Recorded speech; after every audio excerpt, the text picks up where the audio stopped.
다시 끊었어요. 자, 위정척사라고 하는 거는 교과서에도 아주 이쁘게 잘 설명하고 있습니다. 위정, 올바른 정치를 추구하고, 알겠습니까? 올바른 정치를 추구하고 위하고, 척사, 무슨 말일까요? 사악한 걸 배척한다. 여기서 말하는 올바른 정치는 뭐를 말할까? 성리학적 질서를 말하는 거. 척사는 무슨 말일까? 척사. 배척해야 될 사악한 것들, 이런 사악한 것들을 뭘 배척하자는 겁니까? 얘들아. 응? 사악한 건 뭐야? 바로 서양이죠. 알겠습니까? 그러니까 서양의 어떤 우리 근대 문화라고 하는 거는 사실은 오랑캐 문화고, 성리학적 질서가 우리 진짜 문명국이니까, 문명은 우리고 저 서양은 오랑캐야. 우리가 왜 오랑캐 문화를 받아들이냐? 맞지? 이런 어떤 인식을 가지고 있었던 사람들, 그 위정척사파랍니다. 대부분 다 이거 누구였을까? 누가 이제 이런 어떤 위정척사파에 해당될까요? 바로 유생들이죠. 유생들 중심으로 이런 생각을 당연히 가지고 있었겠지. 물론 이렇게 개화를 추진하는 유생들도 있었겠지만, 대다수의 유생들은 서양을 갖다가 오랑캐로 인식하고 있었겠죠. 이해됩니까? 그래서 이 유생들을 중심으로 일어났던 이 운동을 갖다가 위정척사라고 부릅니다. 그래서 이것만 하고 오늘 마무리할게요. 이 위정척사 운동은 시대별로 좀 정리가 필요해요. 알겠습니까? 일단 1860년대, 오케이? 그 다음에 1870년대, 오케이? 그 다음에 1880년대. 이렇게 이 서양 문화를 받아들이는 어떤 그 시대별로 큰 사건들이 있었던 해가 10년마다 있었거든. 알겠습니까? 물론 이렇게 60년대는 뭐 개항하고 이거 아니었고, 흥선대원군 시절이었으니까, 뭐 서양에 대한 배척감을 그냥 드러내는 시기였겠지, 그때는. 알겠습니까? 그 시대별로 어떻게 발전해 나갔는지 요걸 잘 정리해 두면 됩니다. 별거 없어요. 60년대, 70년대, 80년대, 10년마다.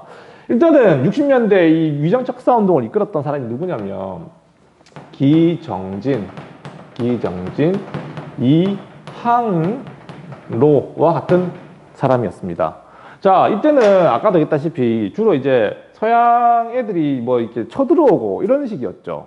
대표적인 게 뭐 있었어요? 병인양요, 신미양요.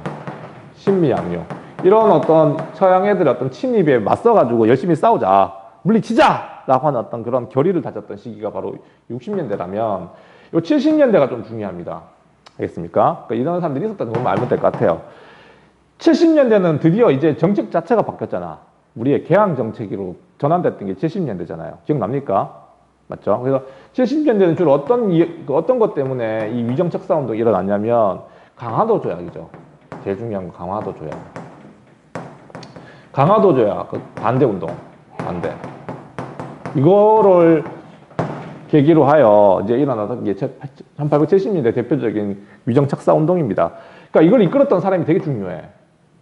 이 사람, 우리 자주 봤었어요. 응? 이 사람은 흥선대원군을 끌어내리는데도 되게 중요한 역할을 했었어요. 기억나나?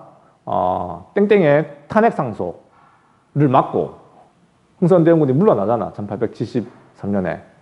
맞죠? 그리고 이제 고종이 집권하는데도 큰 도움을 줬던 사람이긴 한데, 사실은 이 사람이 고종의 집권 과정에서도, 집권이 아니죠. 고종이 등장하는 과정에서도 중요한 역할을 했지만, 고종이 하는 외교 정책에 대해서는 또 비판합니다. 나는 그래서 이 사람 존경해요. 권력의 편이 아닌 것 같아. 내가 보기엔 그래.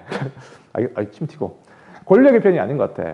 그러니까 이 사람은 흥선대원군 시절에 흥선대원군을 비판했었고, 고종이 집권했을 때 고종을 비판해요. 그러니까 이 목소리 내는 사람이죠. 이런 사람이 필요합니다. 바로 최익현이라는 사람. 기억나나? 라는 사람이 이 중심에 있었습니다. 알겠습니까? 그 말고도 있긴 한데, 일단 최익현이 제일 중요한 사람이고, 뭐 김평묵이라든가 뭐 이런 사람도 있었고, 뭐 어쨌든 있었는데, 일단 최익현은 이 당시에 이제 우리가 고종이 집권하고 난 뒤에 강화도 조약을 체결하려고 하니까 여기에 대해서 굉장히 반대했던 사람 중에 한 사람입니다. 되게 유명한 게 뭐냐면,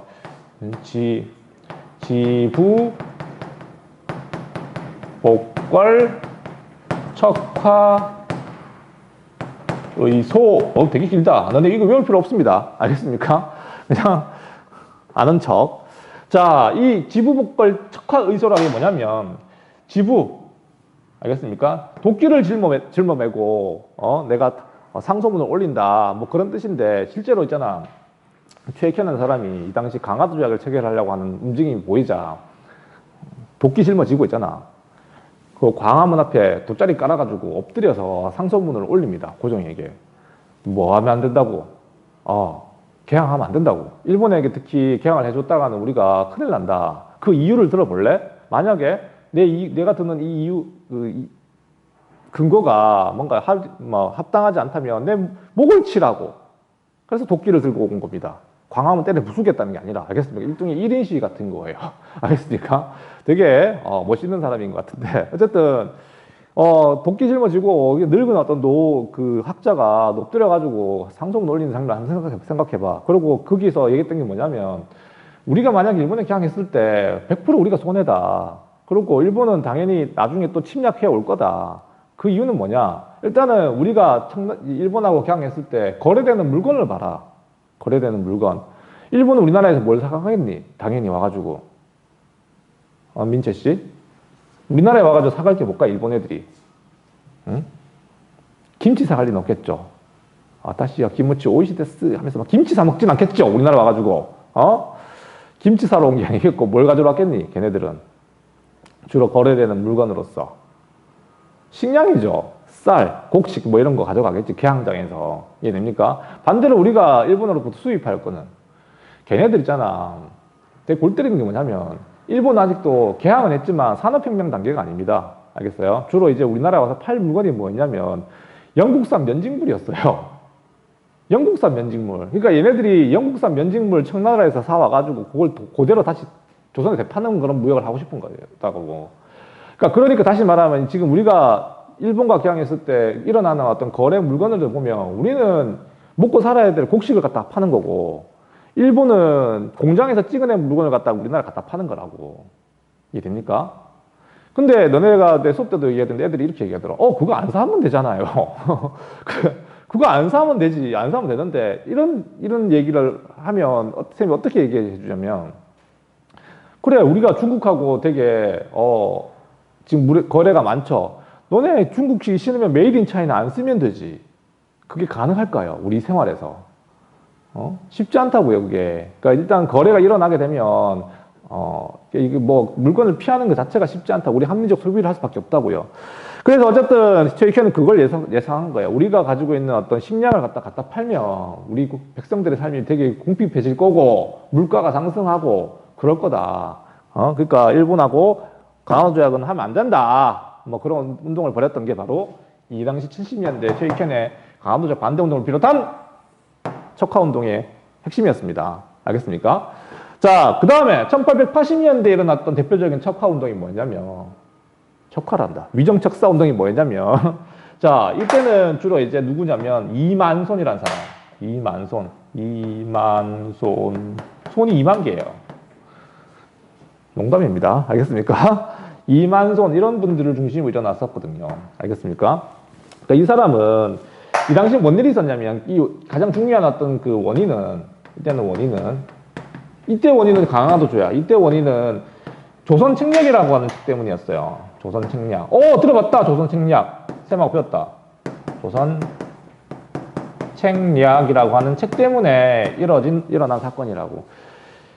그러니까 1880년대 와가지고 개항의 속도를 더 넓히죠. 이제 일본한테 개항했는데 그 이후에 어떤 대상은 이제 미국이 되잖아. 그 영향을 미친 게 조선 책략이었잖아. 선생님 다 설명했었어. 이거 되게 중요하다고. 그러니까 조선 책략에서 뭔 얘기를 했었습니까?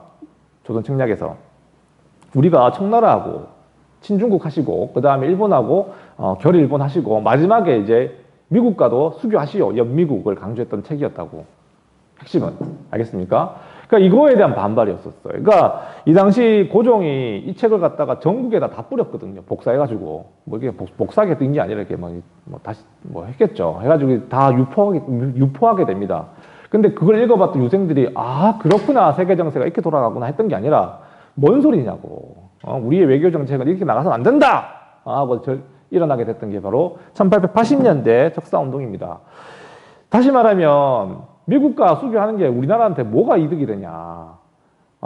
그리고 이 청나라 사람이 지었던 이 조선 책략이 말하는 게 사실은 저그 나라 위험하니까. 그 당시 청나라가 러시아의 위협에 노출돼 있었거든요. 기억나나? 연해주 러시아가 뺏어갔잖아요. 베이징 조약. 2차 아편전쟁. 기억나니? 그래. 그러니까 러시아가 북쪽에서 내려오고 있으니 동아시아에서 이 중국과 조선과 청나라죠. 청나라와 조선과 일본은 함께 힘을 합쳐가지고 그 러시아를 막아내피자는 게 그게 핵심이야, 사실. 거기에 이제 미국까지 끌어들이자라는 거거든, 사실. 이해됩니까? 이게 양반들이 봤을 때는 우리가 러시아하고 싸울 이유가 뭐가 있냐고. 그렇게 생각하는 거지. 이해됩니까? 그래서 조선 책략 유포와 관련해가지고, 전국에서 지금으로 치면은 서명운동 같은 겁니다.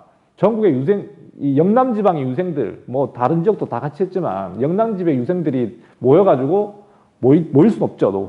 어디 모입니까?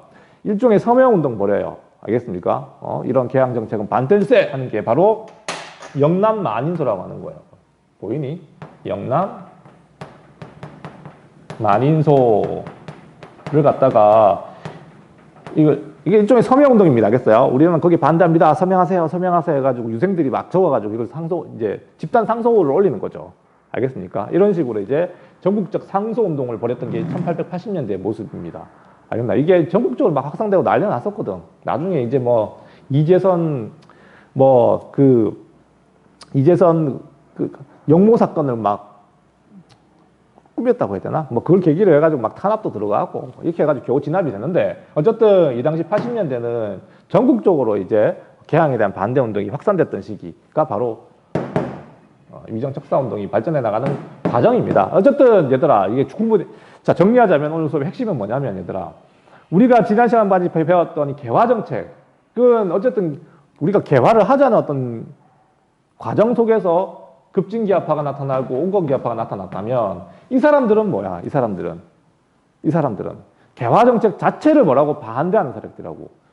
개혁 세력, 보수 세력 이렇게 나눌 수 있는 거죠. 쉽게 얘기하면. 알겠습니까? 성리학적 질서가 중요한 거야. 바꾸지 말자라고 하는 보수 세력.